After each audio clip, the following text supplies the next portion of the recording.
Vamos entonces a ir a la palabra del Señor y vamos a retomar esto que vamos a estar desarrollando en este año, que es el libro de Hechos. Hemos estado hablando del libro de Hechos y habíamos quedado en el capítulo 6. Y voy a invitarles allí en Hechos capítulo 6. Habíamos quedado, retomemos desde el versículo 8 y luego pasamos al capítulo 7. Dice en la Nueva Traducción Viviente, Hechos capítulo 6, versículo 8. Esteban, un hombre lleno de la gracia y del poder de Dios, hacía señales y milagros asombrosos entre la gente. Cierto día, unos hombres de la sinagoga de los esclavos liberados, así la llamaban, comenzaron a debatir con él. Eran judíos de Cirene, Alejandría, Cilicia y de la provincia de Asia. Ninguno de ellos podía hacerle frente a la sabiduría y al espíritu con que hablaba Esteban. Entonces persuadieron a unos hombres para que dijeran mentiras acerca de Esteban. Ellos declararon: nosotros lo oímos blasfemar contra Moisés y hasta contra Dios.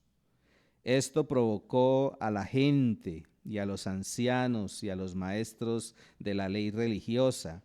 Así que arrestaron a Esteban y lo llevaron ante el Concilio Supremo. Los testigos mentirosos dijeron: este hombre siempre habla contra el santo templo y contra la ley de Moisés. Lo hemos oído decir que ese tal Jesús de Nazaret destruirá el templo y cambiará las costumbres que Moisés nos transmitió. En ese momento, todos los del Concilio Supremo fijaron la mirada en Esteban, porque su cara comenzó a brillar como la de un ángel. Capítulo 7. Entonces el sumo sacerdote le preguntó a Esteban: ¿son ciertas estas acusaciones? Esteban dio la siguiente respuesta: hermanos y padres, escúchenme. Nuestro glorioso Dios se le apareció a nuestro antepasado Abraham en Mesopotamia antes de que él se estableciera en Aram. Dios le dijo: deja tu patria y a tus parientes y entra en la tierra que yo te mostraré. Entonces Abraham salió del territorio de los caldeos y vivió en Harán hasta que su padre murió. Después Dios lo trajo hasta aquí, a la tierra donde ustedes viven ahora. Sin embargo, Dios no le dio ninguna herencia aquí, ni siquiera un metro cuadrado de tierra. Pero Dios sí le prometió que algún día toda la tierra les pertenecería a Abraham y a sus descendientes, aun cuando él todavía no tenía hijos. Dios también le dijo que sus descendientes vivirían en una tierra extranjera, donde serían oprimidos como esclavos durante 400 años. Pero yo castigaré a la nación que los esclavice, dijo Dios, y al final saldrán de allí y me adorarán en este lugar. Y vamos a detenernos un momento en esta lectura y meditemos un poco acerca de esto que nos está planteando la palabra de Dios. Meditando en esta porción de la Biblia y específicamente mirando lo que narra acerca de la vida de este hombre, pensaba en qué título darle a esta reflexión. Y yo le coloqué: determinando nuestras convicciones.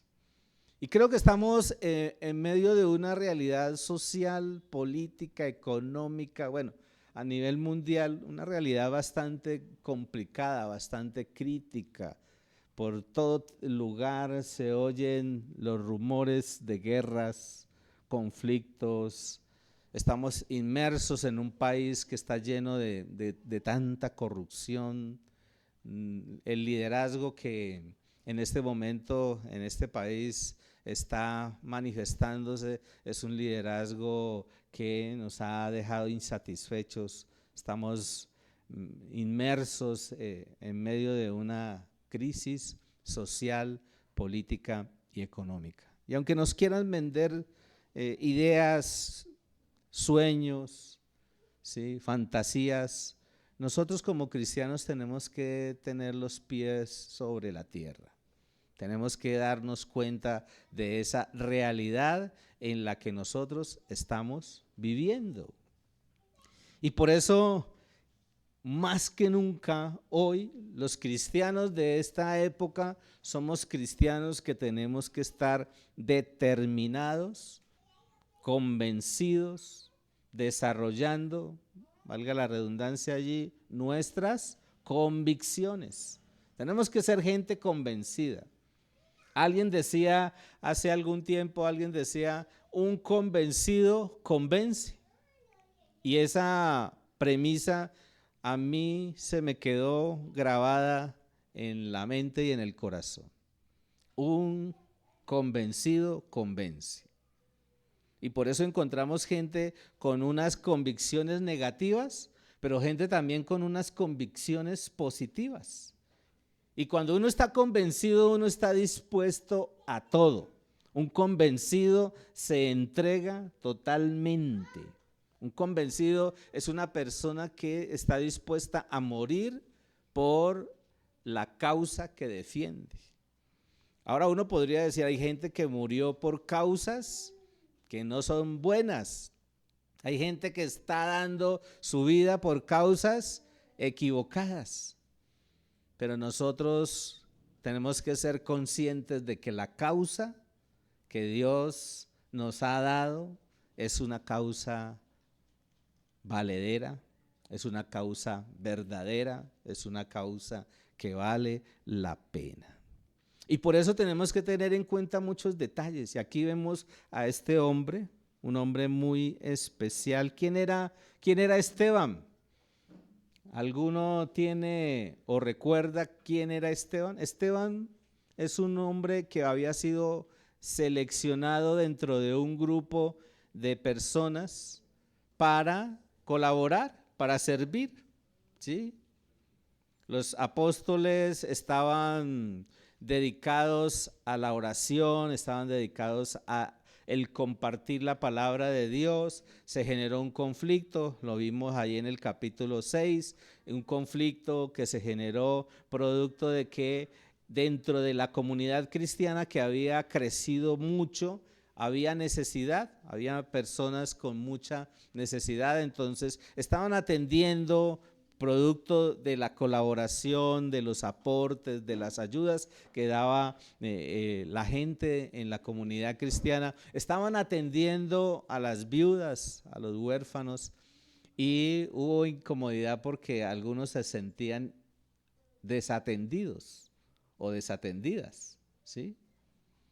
Por eso es tan importante el acompañamiento y el discipulado, para nosotros tener claridad de cómo va el proceso en la vida espiritual de la gente y de alguna manera buscar entre todos cómo ayudarnos los unos a los otros, porque a eso nos llama el Señor, ¿sí?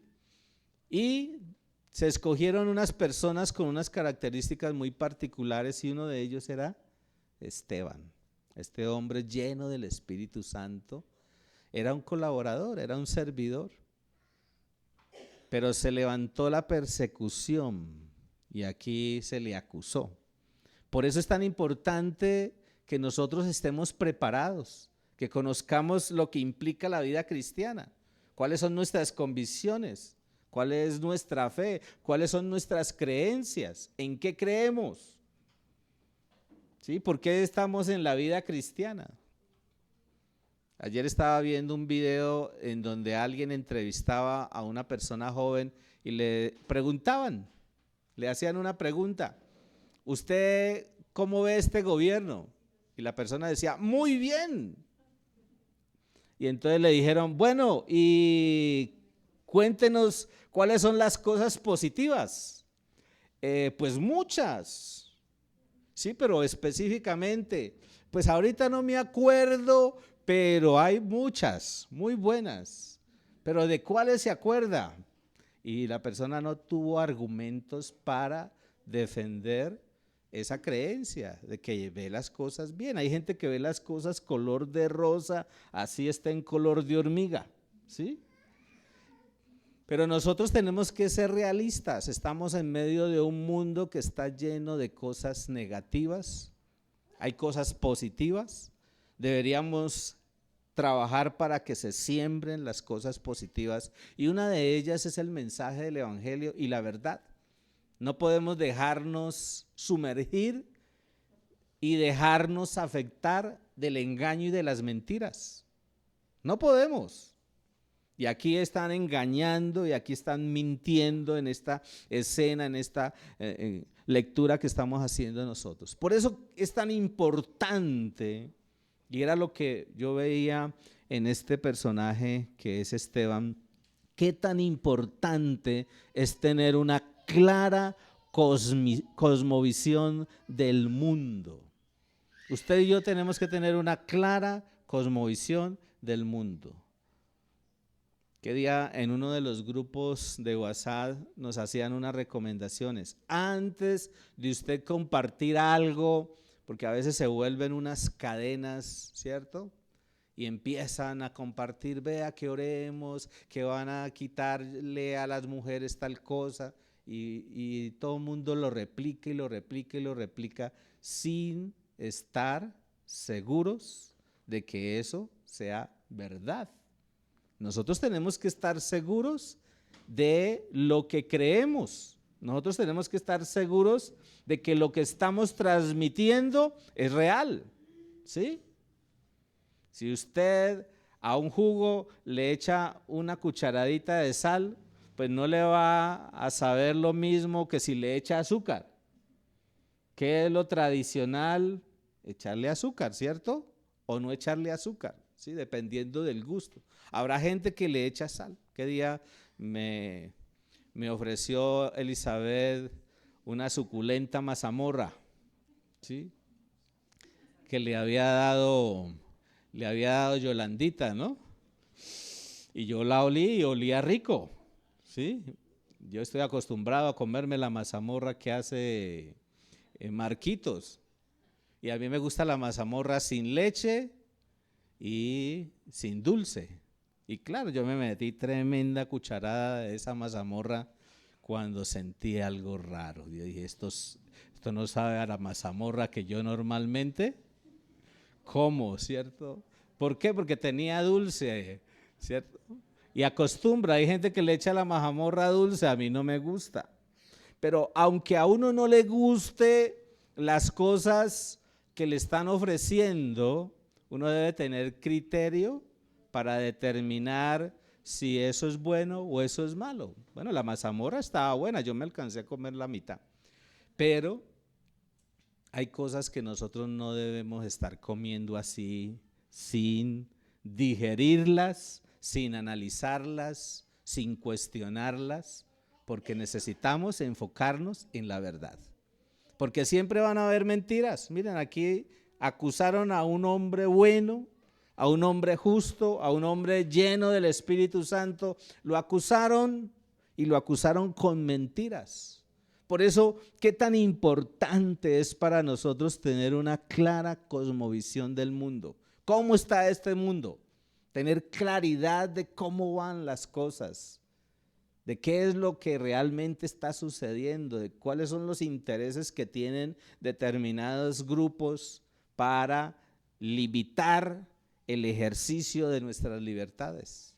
Nosotros estamos llamados a ser libres, estamos llamados a disfrutar en medio de este contexto social en el que vivimos de las libertades que hemos ganado y que hemos alcanzado.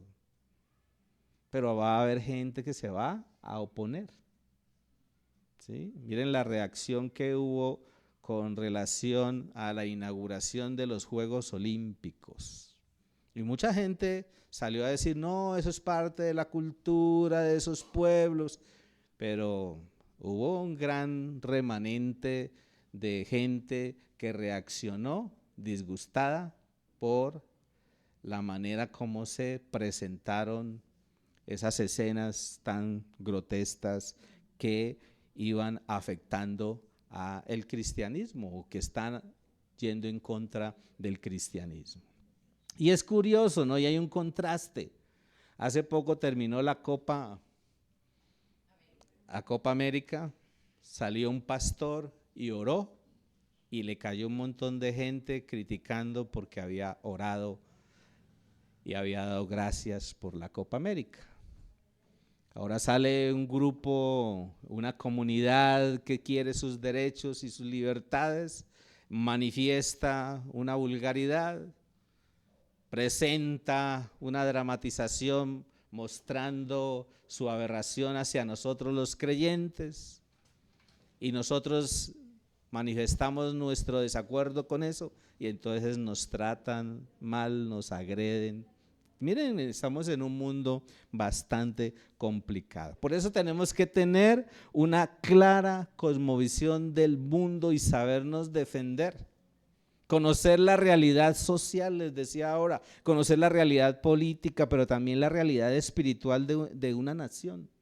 Y eso lo vemos aquí. Si usted se devuelve allí al capítulo 7, en el versículo 1 y versículo 2, Esteban dice en ese discurso que está haciendo aquí, un discurso de defensa, dice: entonces el sumo sacerdote le preguntó a Esteban, ¿son ciertas estas acusaciones?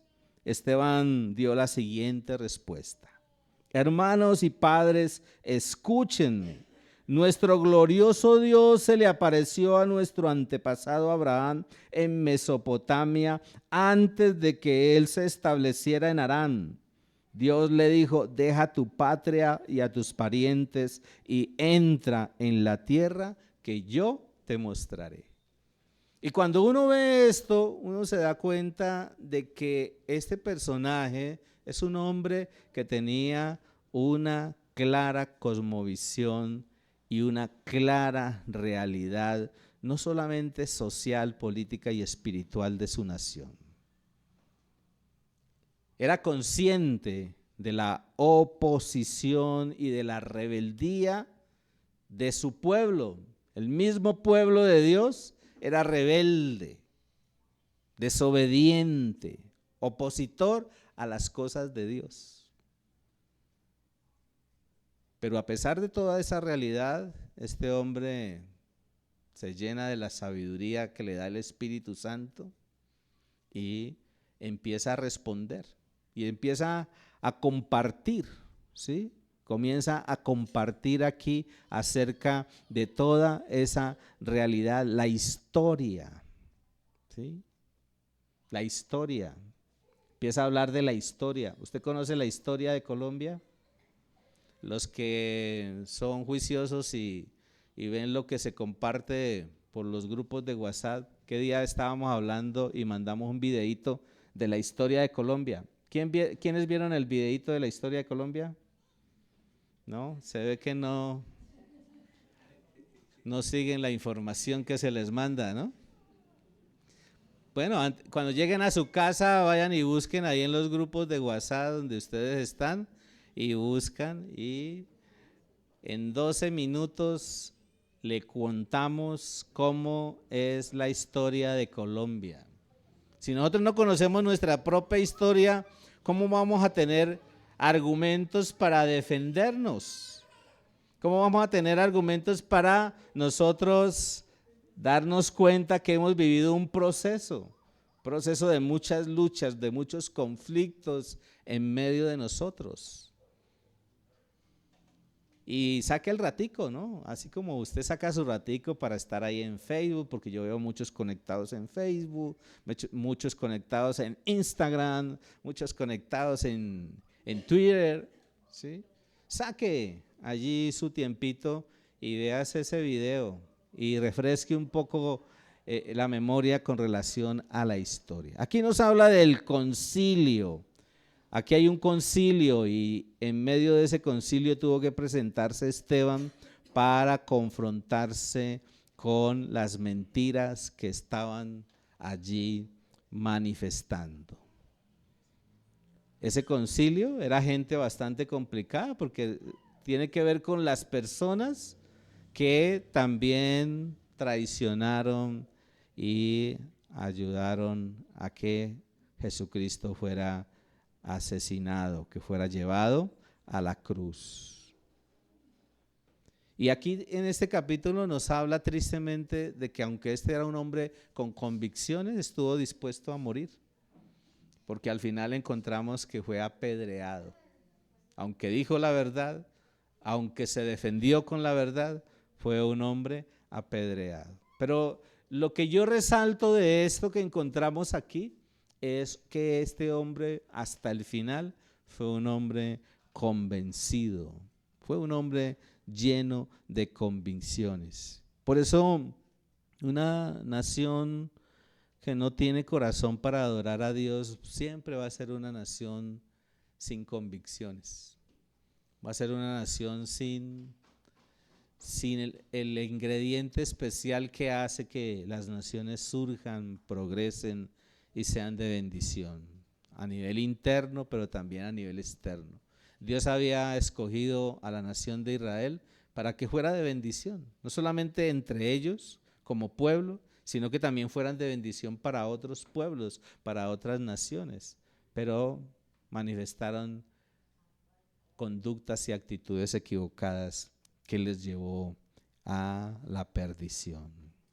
Pero en medio de todo esto, algo que también resalto es que Dios siempre se apropia de un remanente. Y en medio de toda esta realidad hay un remanente de hombres y de mujeres que son fieles a Dios.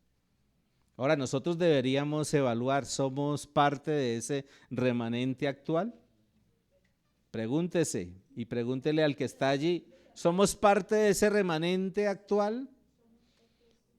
¿Somos parte de ese remanente que Dios está usando para que mucha gente llegue a los pies de Dios y veamos un cambio, una transformación en la vida, en las familias y en la sociedad en la que estamos viviendo?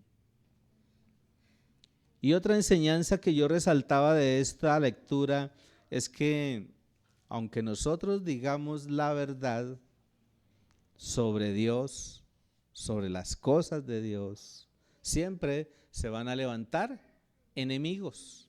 Siempre vamos a levantar enemigos. Habrá gente que se va a oponer. Aún gente en medio de nosotros. Gente en medio de nosotros se va a levantar y se va a oponer a que nosotros hagamos lo que Dios nos ha llamado a hacer. Seremos acusados con mentiras y por eso debemos estar preparados para defendernos.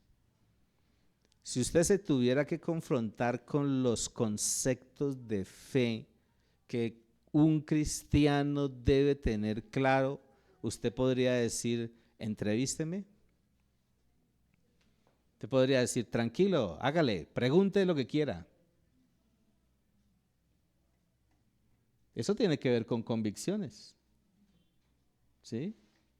No meramente con venir a una reunión y recibir una reflexión y chévere, bueno, y estuvimos chéverísimo, cantando, bailando, danzando, bueno, todo eso, ¿cierto? Pero ¿qué de nuestras convicciones? Podríamos entrevistarnos. Algo que queremos hacer con nuestro asesor de comunicaciones es eso, ¿sí? Que cuando estemos saliendo de la reunión, llamar y decir, a ver Elizabeth, venga Elizabeth, ¿por qué? ¿Qué aprendió? ¿Sí? Una buena pregunta para hoy, ¿no? ¿Qué aprendió de lo que hablamos de la palabra de Dios? Voy a anotar esa pregunta. Y lo hacemos ahora, ¿cierto? ¿Qué se lleva para la casa de lo que estamos compartiendo de la palabra de Dios? Pues sencillamente esto nos hace conscientes de la necesidad de que debemos estar preparados para defendernos, defender nuestra fe. Porque nos van a presentar argumentos y nos van a decir, ¿qué día en estos Juegos Olímpicos le dieron una medalla a una persona que nació con una, ¿cómo le podríamos llamar a eso? Con una dificultad física, fisiológica.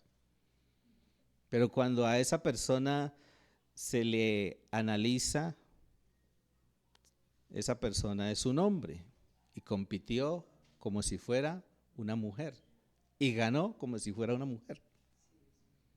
Y entonces uno entra en esa dualidad. ¿Cómo le llamo? ¿Él o ella? Que día vinieron los sobrinos de mi esposa, los niños, y la niña decía, nos están enseñando él, ella, ellas. Y yo le decía, es que ellas no existe, búsqueme dónde está en la Real Academia eso. Yo tengo que defender lo que es real, ¿sí?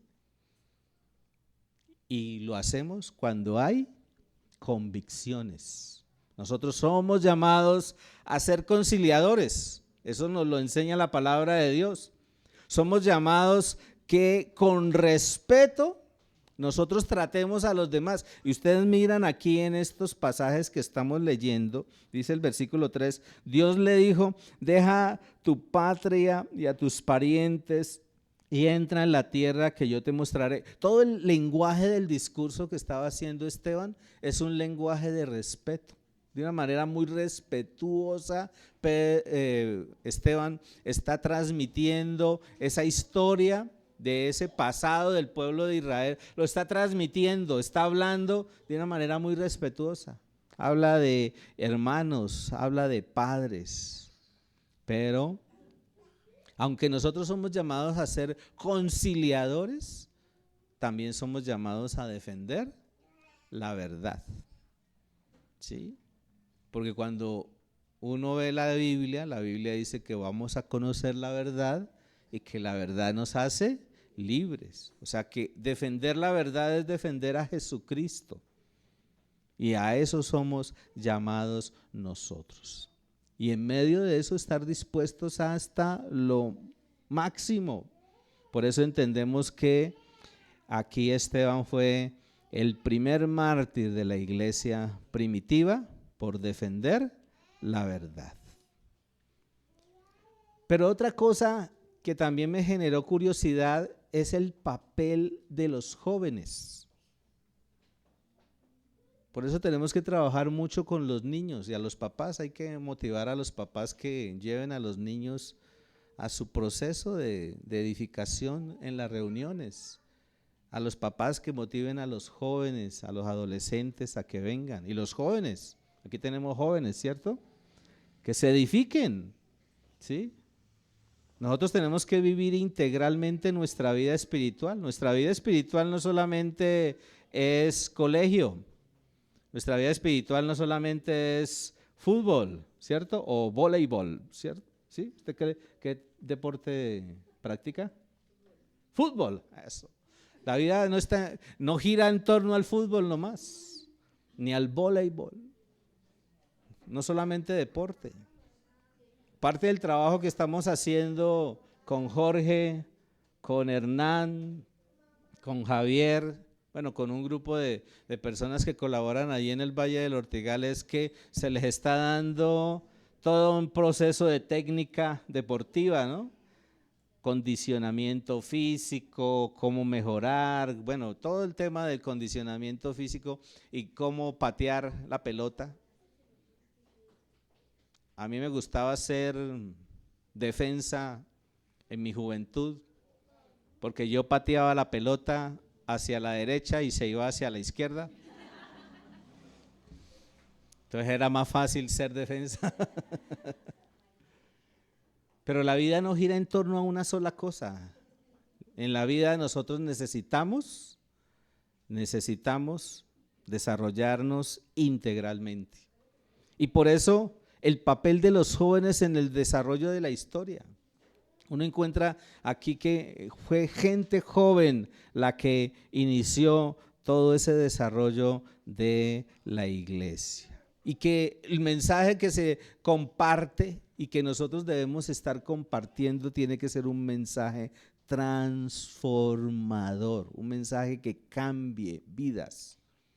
Si usted a estas alturas de la vida, hoy, producto de haber recibido ese mensaje del Evangelio, es consciente de que Dios ha hecho algo en su vida, usted es un testimonio de que el mensaje es efectivo.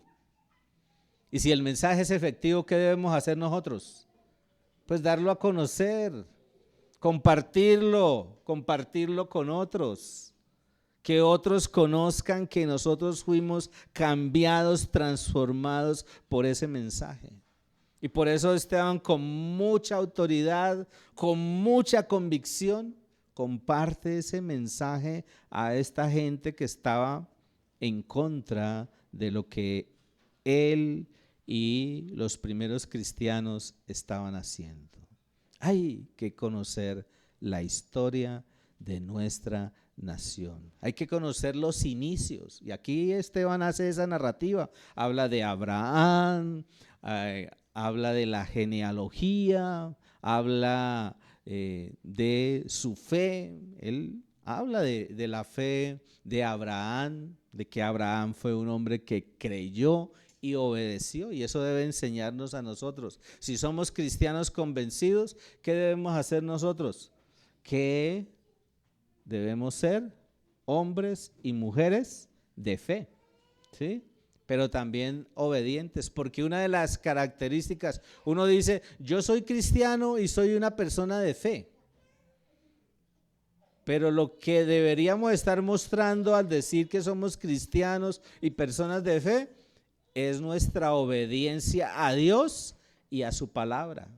Y Dios en su palabra tiene principios, tiene preceptos, tiene estatutos, ordenanzas, mandamientos, decretos.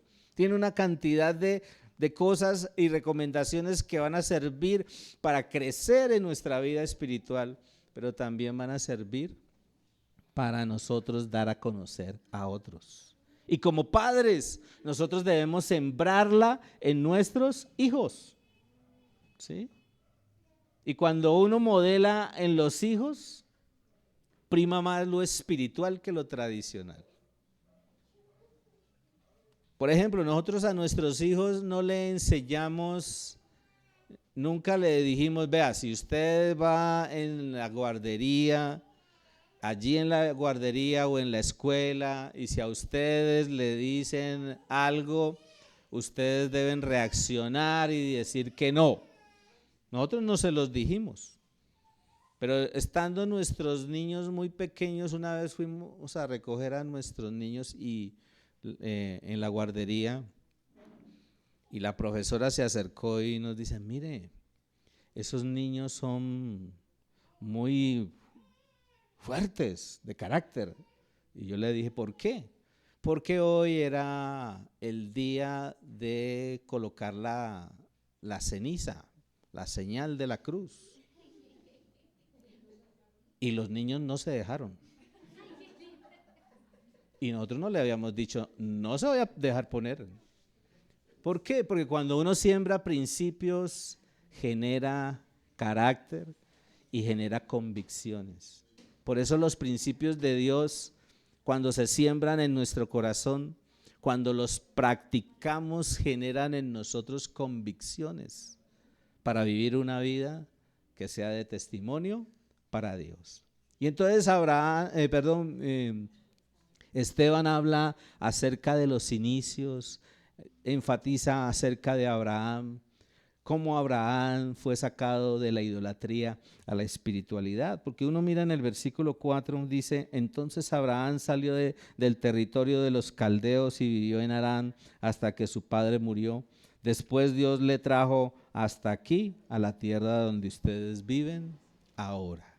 Y mire que toda esta narrativa histórica que hace Esteban es importantísima porque hace que los oyentes se concienticen de que la acción de él, la actitud de él, lo que él está compartiendo, tiene una razón de ser. que no está fuera de foco, como podríamos decir nosotros, ¿cierto? Que ellos están en una actitud equivocada al ir en contra o atacarlos a ellos y juzgar equivocadamente. Luego habla del tiempo de los patriarcas, capítulo 9 en adelante, habla de los hermanos de José, habla de la condición humana, porque habla de la envidia, habla del odio, habla de cómo José se convirtió en un salvador para su familia. Pero eso nos enseña que cuando permanecemos fieles en medio de las adversidades, Dios respalda y bendice. Una persona convencida permanece fiel. Fiel a Dios, fiel a sus preceptos, a sus principios. Y cuando permanecemos fieles a Dios, a su palabra, así hayan adversidades, así hayan ataques, así hayan calumnias como le pasó a Esteban, Dios respalda y bendice. Dios va a respaldar y va a bendecir siempre. Luego empieza a hablar del tiempo de la liberación. Vamos en el versículo 17. Y allí muestra a otro personaje, habla de Moisés. Ellos lo estaban atacando y lo estaban criticando y estaban juzgándolo y diciendo que Esteban estaba hablando mal de Moisés. ¿Y cómo se defiende Esteban? Hablando de Moisés. Y dice que Moisés es un instrumento de Dios como libertador. Y es extraordinario ver el papel de Moisés en medio de una cultura bastante distante de la cultura cristiana. Pero era un pueblo que formó a la gente en sus cosas. Un pueblo bastante desarrollado.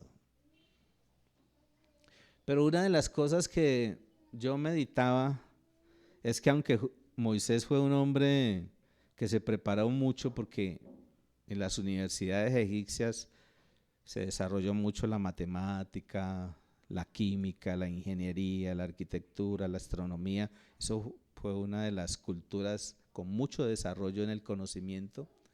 Aunque Moisés recibió toda esa formación, no estaba preparado para liderar.